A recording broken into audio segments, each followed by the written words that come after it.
وبتعدي وتمر الايام يا معلم، ودان خلاص اتعود على المكان وتعلم الشغل كويس جدا. والراجل الطيب بوب بدأ يعتمد عليه في كل حاجة وحبه جدا. وبعد ما يخلصوا شغل هما الاتنين بيجروا في الشارع يعملوا رياضة.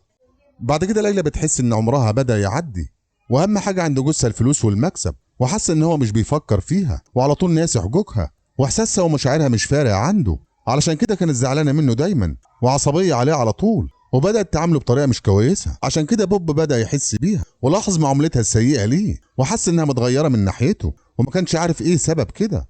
وقتها دان كان حاسس بيها وعارف هي زعلانة ليه من جوزها بوب، لأنها صغيرة في السن وهي عاوزة واحد يدلعها ويروق عليها ويرجع لها شبابها مرة تانية. ودان حاول يهدي بينهم لكن على طول بيفشل، وما كانش عارف يتصرف ازاي او يعمل ايه علشان يرضيهم هما الاتنين.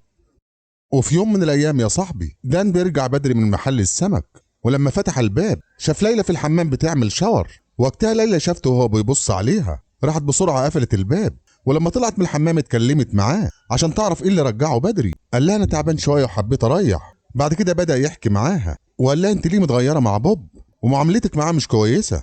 وساعتها الحلوة ليلى كانت محرجة تتكلم معاه، راحت قالت له حالتي النفسية تعبانة جدا لأن بوب مش سائل فيا، أهم حاجة عنده الفلوس والمال وناس إن أنا واحدة ست ليا مشاعر وأحاسيس. راح ده الرد عليها وقال لها هو بيشتغل عشان خاطرك. قالت له الشغل مش كل حاجة، أنا واحدة ست عاوزة راجل يكون جنبي، نفسي في يوم نخرج ونتفسح ونعيش حياتنا زي أي اتنين متجوزين. وعرفته إنها محرومة من كل حاجة حتى حقوقها الشرعية. ودان وقتها كان بيحاول يطلعها من المود اللي هي فيه لأنه شافها حزينة جدا. تاني يوم بالليل يا معلم بنشوف اتنين حرامية راحوا عند عربية بوب وعايزين يسرقوها. وقتها شافهم دان وراح عندهم واتخانق معاهم وفضل يضرب فيهم، وبوب جري عليه وساعد وضرب معاه، ونجحوا هما الاتنين انهم يتغلبوا على الحرامية اللي بسرعة جروا من المكان.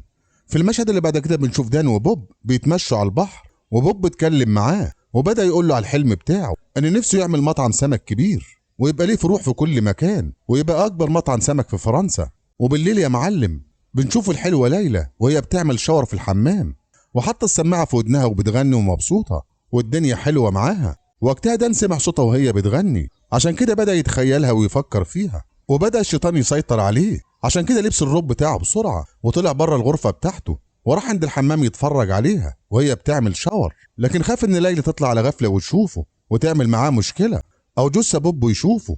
راح بسرعة مشي بعيد عن الحمام وفتح التلاجة عشان يشرب. وليلى لما طلعت من الحمام شافته وراحت عنده وقالت له ايه اللي مسهرك؟ راح قال لها زي ما انت سهرانه انا سهران. قالت له انا سهرانه بعمل شاور، لكن انت بتعمل ايه؟